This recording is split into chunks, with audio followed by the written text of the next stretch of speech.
New show alert, live from the Body Science studio. Welcome back. This is a new show we've been in the works with. We're here around the Watercooler, and we're here with my coach. Welcome back. Lukey, it's good to see you. Lukey, welcome back, brother. Yeah, nice to meet you guys. I'm Luke. I've worked here the longest, but I haven't been here for the longest. But yeah, over COVID, just wanted to develop a new show for the boys in the off season. Plenty going on in the world always, so I just wanted to. Probably going to go through 3 to 5 topics every Tuesday and Thursday, depending how this goes. Similar to the Barstool Rundown, the YKTR Watercooler. So bit more of a range, with this one compared to me and I was just normally doing YKTR Sports Show. That was just mostly rugby league based. So looking forward to this one. Yeah, bit more of a range. Yeah, so not so statty or shapy is probably the word for it. Ice loves a bit of shape. More just like shit that's going on in the world that's captured our attention, what we chat about on morning coffees, etc. So our first one, Wilder Fury, boys. We're all in the group chat on the weekend. Crazy fight. Probably worthy of the trilogy. What do you think of the fight, Scope? I loved it. I was a little bit like leading up to it. I thought, fuck, I might be over this now. Like, I didn't think maybe the trilogy, just because of how convincing Fury was in the second fight for me. But he came out with different tactics. Wilder looked gassed in the first round. He hasn't fought him for like 2 years though, has he? Yeah, the last time they fought was Fury. Yeah, them two. Yeah, so I think it was like 18 months. Yeah. Might have been 18 months. Because they had the Joshua fight signed with Fury Joshua. So is that still going ahead now, or is that done? No, that's cool. So basically, that hurts, Wilder's lawyers stopped that fight from happening to enact the rematch clause. So I want to talk a little bit more about that, but I want to ask you a question, Luke, because I know you're with boxing, and I heard the commentators speaking about he come in with a different tactic. Like he obviously hitting the mutters. He was trying to attack the mutters and come over with the overhand right. And it looked like that tactic gassed him, because I thought his legs looked wobbly in the first fucking round. Obviously only really like watching the bigger ones. It was. Did you like the tactic from Wilder? Well, and it's sort of like, obviously he didn't win, but at least he had a crack because he wasn't going to win the other way. A bit of trying to outbox him. That he has is that he doesn't have he's not a traditional boxer. He's just got the one punch of doom and it'll knock anyone out.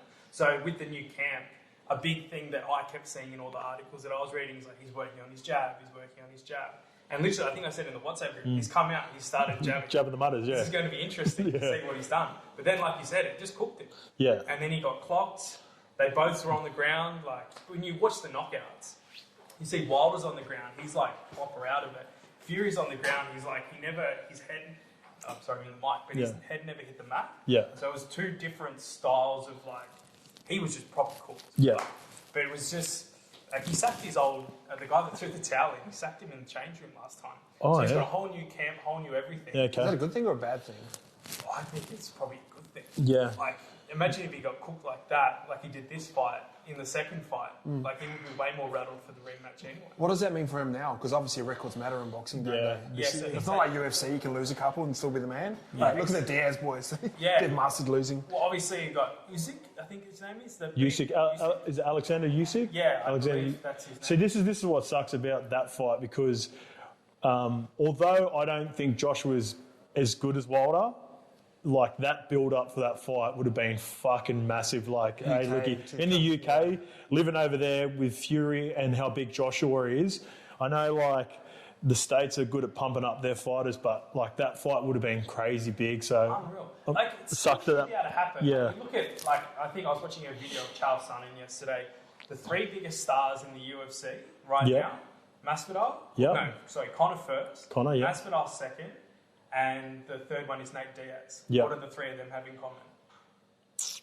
They've lost their last 2 fights. Oh, yeah, true. So it's good at marketing. It's still, it's all a marketing thing. And to throw it to you guys, the big part of the spectacle with boxing is the walkouts and the costumes. What were your takes on all that? Yeah, I love it because obviously I grew up watching wrestling as well. So entrances are everything. You hear Stone Cold, the glass smash, or Shawn Michaels walking out.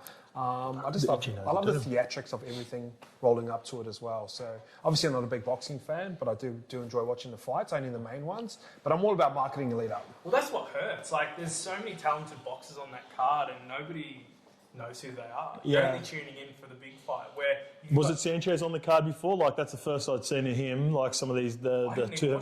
Oh, didn't you watch the ones before? I bought it just before the main. He looked nice. He moved around, like, he's a little bit more unconventional. There was two bald blokes going at it. Yeah. I was watching a bit of that, but it's still, you can't sort of buy into it because you don't know who these guys are. Yeah. Whereas like UFC, I think UFC 268's coming up. Yeah, that's a massive. That card looks fucking grouse. It's going to be that, and then obviously you've got Dan Hooker fighting soon as well. Yeah. That card is a. Fuck, he's just fighting all the time now, Hooker. He's already over there, bro. Is he? Oh, yeah. He stayed at the UFC. He stayed there. I put a post up last night on YKTR Sports. Sugar Sean, another favourite here at YKTR Sports, come out and said Hooker needs to be a bigger star. Yeah. So he's like, people in the world stage like, fuck, this guy's fucking nutcase, bro. Like, could barely get out of New Zealand for the fight, barely made the scales, and then put a performance in like he did. But sort of detouring off topic. Heavyweight boxing, it's probably in the best place it is if they can start getting these matchups right. Yeah, well, that's the thing. Like, when you go away from that fight, it's, despite it being a trilogy, like, we've probably seen the best two heavyweights fighting at right now, like, relatively in their prime, like 35 to 33 that's a good age for boxers, and we've seen a fucking good quality fight. Like, to see a few of us obviously on the punting side of things, we don't mind having a wager, and then I was close, man. I was 7-9. You were close. My mate Weasel had a bit of a punt as well, and he was 7 to 10 or 6 to 10 or something like that. And it looked like, for all money, that was coming. He looked, like you said, he looked drunk. And then I don't know how he hung on for so long, but it was such a good fight. I loved it. There's a screenshot from, I think I got it off Sports Center when I repost on YKTR. It's just, his face is just fucked. Yeah. Like, he just looks like he's dying. Fuck. Yeah. Credit to him, mate. My mates were saying that there was a bit of a slow count on Fury's knockdown in round 5. Shit like that. Yeah, sort of pushed Wilder away a little bit, bought him some time, and then. My mates did have a. Is it just like a rest? Is it like a rest? Yeah, well, I think you think like some people when they get an 8 count, it's like, oh, they're proper cooked, but he proper like stays on the. It's a fake. It's a fake cramp in footy, eh? Yeah, it takes all the time. Gets the gloves. It makes sense. Yeah, so I think more boxers probably try and do it. But moving on, still combat sports related. We've got Paddy the Batty. Few things with him. He's looking like a proper mutters at the moment. Oh, yeah. He's just signed with Barstool Sports, which is an interesting take on athletes and content. I'll throw to ice for that. When I sent you that link on the weekend, what was your initial reaction and where did your mind go? Very Barstool-y. Obviously, like, we always say that we're trying to be like Barstool Sports here and trying to sign athletes, but it just made me start to think of what we can do, but I do love it. Like, he's a knockabout guy, he's fucking funny, he's easy to market. He aligns with Dave Portnoy, and I listen to Dave Portnoy talk about it, and he goes, I just got down this rabbit hole. And when you guys told me about him 2 weeks ago, or 3 weeks ago, I jumped on YouTube, looked him up, and I ended up watching like this 15-minute doc on him. And I was like, fuck, he's cool. Just something about him. Yeah. The haircut, the way he speaks. And he fucking get knocked out. He obviously going to get knocked out sooner or later. Can he actually fight? Well, that's the thing with the fight. So with is it Luigi Veginimi, the Italian dude that he fought? The debut fight in the UFC. Yeah. So he got clipped early, and he said like, got a flush out. Yeah. I watched the press conference. It randomly come up on Facebook just before the fight. So I watched it. I go.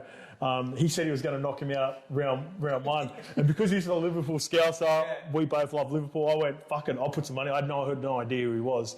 And he goes, I'm the next big thing in the UFC, and he was talking up, and Dana's been trying to get me for years. I turned him down twice. The whole, he did. It was fucking so good. You can tell, like, he's intelligent. Yeah. Like, off the back of that. Like, if Dana White comes to you and go, hey, come to the UFC. Yeah, but like he even said it himself. He goes, like, I was a boy. I wasn't ready. I was a scrapper. I didn't know about diets. I didn't know about training. I didn't wasn't doing the right things. He goes, I just loved to scrap. So I'm going, I fucking love this guy. So I put money on him for first round. Obviously, he got up. And then I fell him, and then he just, after that fight, he blew up like, but he got, his fighting technique is pretty like, he's a chance of getting knocked out 100%. because he just goes fucking who goes full ball, but it's entertaining. Yeah, 100. I watched Dana's office tour like a couple of days ago as well, and he said like this is the most important room that we have in here, and it's the matchmakers. So he's got like 3 or 4 matchmakers. He goes, if I focus on these 2 things, I know UFC is going to be all right. Finding talent and matches. And I was like, oh fuck, this is a really interesting way to look at it. Yeah. So obviously, how hectic is that room? Just like it's nothing special. yeah, it's just like names. Yeah, it's Was cool. that the one with Robbie Fox? I think so. Is he the Barstool guy? Yeah, yes. So, but obviously from the other side of it as well, like, but obviously I love Portnoy, Gary Vee. And if you look at Vayner Sports, Barstool Sports is trying to sign athletes. I don't think we're too far off that as well. And obviously you guys know, but we're actually trying to sign someone now, and we feel like we can offer a competitive package up against someone like Adidas or Nike. So I've been sort of poking around and asking questions about what Nike deals and stuff look like. I reckon we can match it. Ooh. No, not match it, but make it better. I think we could bring more value to the table, like sort of what we were saying this morning over coffee. In terms of like Adidas don't really need, or Nike don't really need someone to grow them. But for us, it's like almost like the opposite. It's a good branding exercise. And they're stiff, bro. Like, you can't do shit when you're with Adidas. Like, oh, I can't post this, have to say this. Like that. Remember that Twitter thing that they all put up? They had like All Blacks and the eyes on a tweet, bro. You're fucking like $1 billion company. You can't put together a better marketing campaign than that. Yeah. Speaking of marketing campaign, we forgot to mention it off the top. Just in case you asked the questions about this. So these were shirts that were supposed to roll. We expected Melbourne Storm to be winning the grand final, so we had these samples done up for the Prez, and we're going to sell these, but obviously it didn't plan out. But it's a nice shirt, baby. And still got love for the Prez, baby. That's my boy. Champion times 3 back to back. But yeah, we're kind of going to try to move towards those. So me and Lukey had a bit of a brainstorm this morning on the whiteboard about a potential package that we can offer. And when I looked at the package when it was bundled up, I was like, that's better than what they can offer at Adidas for me. You can't wear Adidas out. Like, you can't go to a nightclub rocking an Adidas shirt. That's looks true. weird. You can in Western Sydney. Yeah, sure, shout out Western Sydney. That post from Batuta yesterday, who says on the wall. Yeah, well, that was the best. That was me. That was the best. All right, moving on. Newcastle United have just been bought. We're talking Premier League here, Scott. Yep. You've done your best work over in the UK. Yeah, I love that. The Saudis have come in. They're now like the richest team ever, or some ridiculous statistic. I had a look at the numbers. The company that owns that Saudi, I think it could be something to do with the government, but it's worth £320 billion, which is 590 billion. Yes, they got a bit of Bunsen on the Bunsen on the boys. And the guy Bin Salman, he's himself's only worth 13 billion. Yeah. Pounds. So it's something to do, like, you know, with the algorithms. Is it the algorithms on Facebook when you watch something that keeps popping up? Yeah. So I keep seeing a lot of Phil Neville and Jamie Carragher stuff. Yeah. They're unreal. They're unreal listeners. So Phil Neville used to be a player for Man United, and Carragher was for Liverpool, and they've got their own show. And they were talking about Newcastle and the state that it was in, and like I knew I was watching this about 6 weeks ago, and like it should be a bigger club. Apparently, the owners were the previous owner was Mike Ashley. Yeah, was awful. Everyone hated him For a long time. and they finally got rid of him. And then these guys are going to come in and potentially make Newcastle a powerhouse as it was maybe. like Man City. Were they competitive early on in the 90s? Last year. Like going back, apparently they were. Yeah, they were always quite competitive. Back 8 years ago, they had like Andy Carroll. Yep. Remember when Liverpool paid 35 mil? It was the highest transfer fee. And that didn't work out for us, did it? That did not. That was a few. So when they do a transfer, do they have to pay that? Does the club just get that? Yep. Yeah. So they'll give it, and then they've still got to, and then they've still got to negotiate the contract and the salary with the player. Yeah. But so they came 12th last year. They did get relegated for a bit, and then they've come back up. They've always been like they've got some of the best fans in football. Like you go to a Sunderland versus Newcastle game. That atmosphere's off its head. it's a grouse stadium too. Yeah. It's like the place of it. It's like Newcastle's on its own. Newcastle's sick, bro. They've played games Super League? We did. We played. No, where did we play Magic Round? Yeah, Newcastle. Yeah, we did. We played my first year. So We drove up just to go party there one time. Fuck, it's mad. yeah, we did. Angel of the North. Yeah, all the Geordies. Yeah, like it was fun. we did. Beauty Paulie Aiton. Up there with him. Oh, Paulie Aiton deserves his own fucking. I've got to get Paulie Aiton on to chat about fucking his life. Anyway, this guy played for us at Wakey. But off topic, Newcastle's a grouse town, and then obviously our boy Sammy Fender. Yeah. The best thing about Who is Sammy Fender? So I'll clip the video in. so now. yeah, And everyone passed us, everyone I've seen. I did about 1,000 selfies. Got proper mobbed and they gave us, but everyone was absolutely class and they gave us a lot of cans and I'm really hungover. I'm really, really hungover. Appreciate your honesty on that, Sam. But I mean, you know, these things happen, don't they? Does it feel like a massive moment for the club?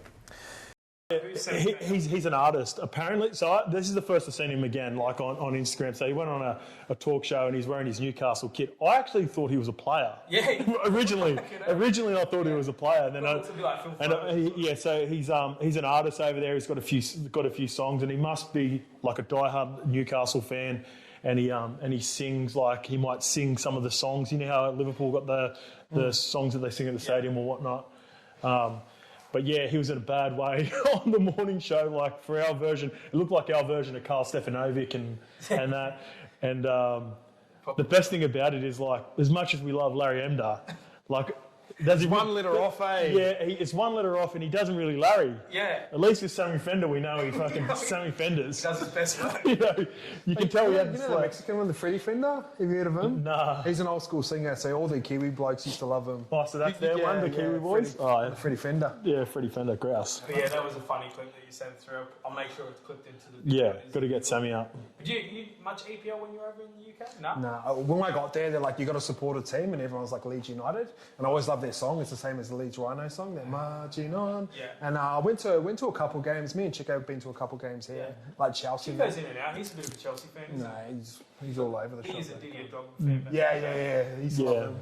Like when Chico used to score, he used to do the. he used to go like that, bro. Like, it was just from FIFA. Yeah. They love Chico and Leeds, bro. Like Chico's stint in the Super League, it's like, hopefully, we're going to be doing 10 out of the can, and like, hopefully he can get a gig over here. But like, Leeds would welcome him back with open arms, man. He was unbelievable when he come over. He's a freak. Yeah. What's your Premier League connection? Like, It started on FIFA. So I was playing it back in the day when we used to just play FIFA comps at Para during the Para days, like 08, 09. I just love Fernando Torres. Yeah. Torres was my guy, like. And Anina, yeah. So I always liked, because we used to play like a lot of the boys. Hainesy used to come over a fair bit. We lived in units next to each other, so we would hold tournaments with the boys, and there'd be like, just say 12 of us, and we'd have two groups going. One would be in Hainesy's room, one would be in my room. And then I always liked, because Liverpool were always a 4.5-star team. So I prided myself on beating the boys with like Man U and Chelsea. Chelsea were grouse. Drogba was the fucking gun back in those days. So I prided myself on beating the boys with a 4.5-star team too. But yeah, Torres and Gerrard, Carragher, like those days, Dirk Kuyt. Yeah. Like we that's allowed to celebrate on FIFA. I used to hate that rule where there are no celebrations. You got to yeah. Backflip. Yeah, but That one like that. yeah. So who else? Like I've always liked the teams that were sort of like third or fourth. So like I loved Atletico Madrid, especially like with Grizzly playing there. Straight into Borussia Dortmund. But it was cool, man. Like young kids that get bored everywhere. yeah, it's a lot of their players. Like it was. I was lucky enough to go and watch, obviously, games at Liverpool and Manchester United while I was over there. I watched a game at Marseille while I was over there. That was the crazy experience. Oh, bro. That was Marseille versus PSG. And, like, this chick wore a PSG jersey to the Marseille stadium and got jumped. It was crazy. Like, she was like a 15, 16-year-old girl, and I was sort of speaking to a couple of the French boys from Catalans that were with me. And I joked about wearing an Ibrahimovic jersey to the stadium, and Tony Gijo and Benny Garcia were like, no, you honestly can't do that. Yeah. And then when the girl was getting jumped, because there was like the two fans from either side, they were throwing flares before the game, like this kicked off, and I'm like, is anyone going to help her? Like this is like, because they're throwing rocks at her and everything. And they're like, obviously they knew it was wrong, but like these people were from the slums, of the ghettos of Marseille. So if you don't know Marseille, you can go, there's some real nice areas in it, and then a lot of it's like there might be 12 people living in a one-bedroom unit, like just real gypsies living, and they're just crazy over there. So that was That's it. So, For yeah. You hear stories like that, even in the EPL, not obviously to maybe potentially, but like my mate went to an Arsenal versus West Ham game, which is the local derby in London, one of them. Yeah.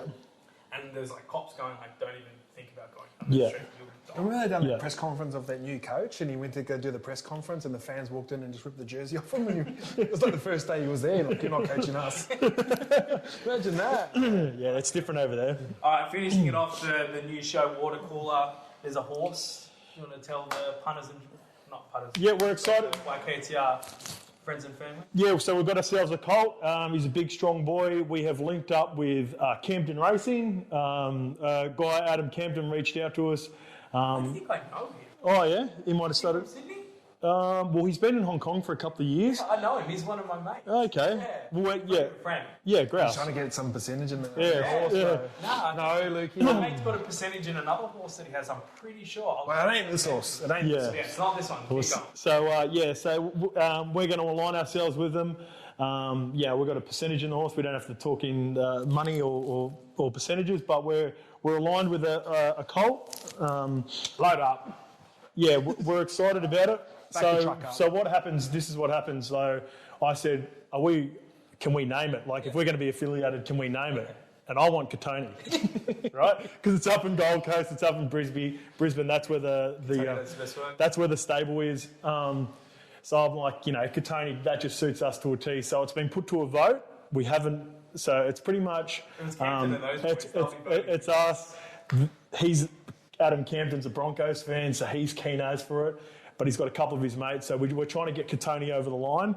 I even hit up Katoni and asked him if it was okay. So I hit up sweet? Yeah, Katoni's sweet. Yeah. So we've got the buy-in. He's Tongan too. Yeah. Tongan horse. Tongan horse, baby. Nice and strong. Nice big strong baby. So what's the time like? Because I don't know anything about that shit. Like, what's the time before it's actually on the track? We're still a bit away, so it's hard to tell sort of what distance it's going to run at this stage. You can sort of base it off its breeding, but they're pretty happy with it, and we'll get more information. And every time we get more information, we're going to let you know about it. And if you want to get involved with Adam Campton Racing, go on to Instagram, hit them up. They're going to be doing syndicates. He's going to be training himself. So we're excited to be aligned with them, AIS. Yeah, cool. And then Whack some money potentially, because the stable's up in Gold Coast, maybe looking at getting up for the Magic Millions around early next year. That'll probably be a target for us Is to that, bro? like January, February next year. Oh, cool. Yeah, so Is that Goldie?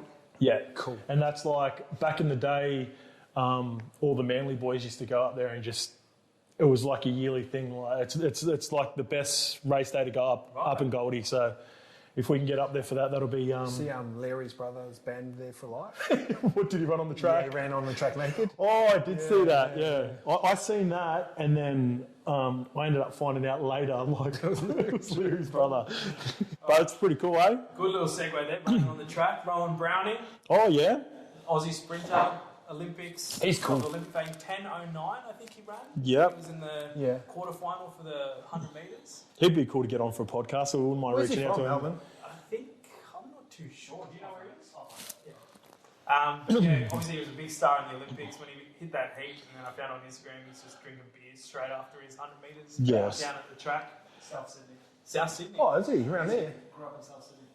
Oh, shit, even better. So he, See him down at the Newmarket. yeah, he went up against Huey Bowman and a runner in the Everest. I believe it's Lost in Running. Can you confirm that, please, Jacko?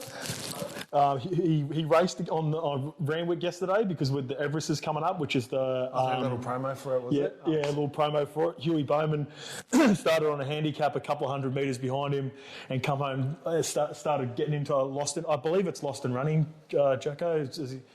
Anyway, so Lost in Running's paying about $15 in the Everest coming up, and Huey Bowman's riding it. But it was cool. Rowan hung on and got the win. and then Huey Bowman's talking like, he goes, look, by the time I got to the 200, I could see, I sort of just didn't have enough given. He was talking like in racing chat. So it was pretty funny. It was a good little build-up promotion for it. And there we go. The Watercooler episode 1. Comment below topics for Thursday's show that you've seen popping around pop culture, and we'll go from there. Are we straight back on Thursday again, are we? Yeah, Why not? Oh, hey, gross. You work at Rick Escope as well. Yeah, Lost and Running? Yeah, grouse. I'm on, you know what? I'm going to have a little nibble on that in the Everest, just because I love the promo of it. Yeah, can't. All right, until Thursday. See you guys later.